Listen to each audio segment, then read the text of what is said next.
ریاست کے دو خداور قائدین کی خوشگوار ملاقات۔ محمد علی شبیر کی خیمگاہ پر مہیش کمار گوڑ نے ان سے ملاقات کرتے ہوئے پارٹی اور حکومتی معاملات پر تبادلہ خیال کیا۔ قیاس ہے کہ مہیش کمار گوڑ نے اپنی تقریب برداری میں محمد علی شبیر کو بھی مدعو کیا ہے۔ نو نامزد صدر پردیش کانگریس بی مہیش کمار گوڑ نے جوبلیز میں واقع حکومتی مشیر محمد علی شبیر کی خیمگاہ پر پہنچ کر ان سے ملاقات کی اور آئندہ کی حکمت عملی اور دیگر پارٹی امور اور مختلف مسائل پر ان سے گفتگو کی۔ ان دونوں خداور قائدین کا تعلق مشترکہ ضلع نظام آباد سے ہے اور دونوں نے ہی نوجوانی میں ہی اپنی سیاسی زندگی کا آغاز کیا تھا۔ مہیش کمار گوڑ NSU کے سرگرم خداور لیڈر تھے تو محمد علی شبیر یوتھ کانگریس میں ریاستی سطح پر اپنی قیادت کا لوہا منوا رہے تھے۔ آج یہ دونوں قائدین ریاست کی سیاست میں اہم ترین جلیل قدر عہدوں پر فائز ہیں۔ محمد علی شبیر جو سابق میں ریاستی وزیر بھی رہ چکے ہیں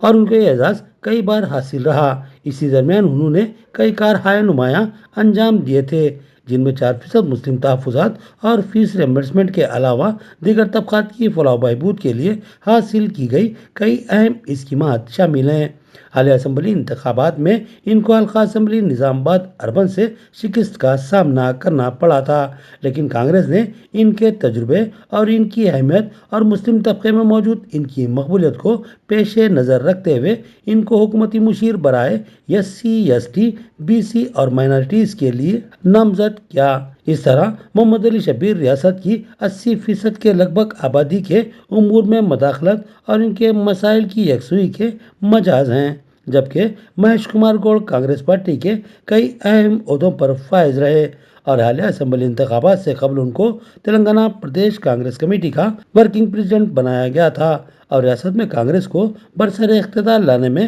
مہیش کمار گوڑ کے اہم رول کو نظر انداز نہیں کیا جا سکتا۔ لہذا کانگریس پارٹی نے ان کو پہلے MLC کے عہدے پر منتخب کروایا اور وزیر اعلیٰ ریونت ریڈی کی صدارت سے دستبرداری کے بعد ان کو حال ہی میں صدر پردیش کانگریس تلنگانہ کے اہم ترین جلیل القدر عہدے پر فائز کیا اور مہیش کمار گوڑ 15 ستمبر کو اپنے اس نئے عہدے کا ایک شاندار پروگرام میں جائزہ حاصل کریں گے۔ خوشگوار ماحول میں محمد علی شبیر کی خیمگاہ پر ہوئی ان قائدین کی ملاقات کے دوران بے شمار پارٹی و حکومتی مسائل پر دونوں قائدین نے تبادلہ خیال کیا۔ ساتھ ہی قیاس کیا جا رہا ہے کہ مہیش کمار گوڑ نے محمد علی شبیر کو ان کی حلف برداری تقریب میں شرکت کی دعوت دی۔ ان دونوں قائدین سے نظام آباد مشترکہ ضلع بشمول کامریڈی ضلع کی عوام کو بے شمار امیدیں وابستہ ہے اور عوام ان دونوں قائدین کے لیے نئے خواہشات کا اظہار کر رہی ہے۔ اس ملاقات کے موقع پر حکومتی مشیر محمد علی شبیر نے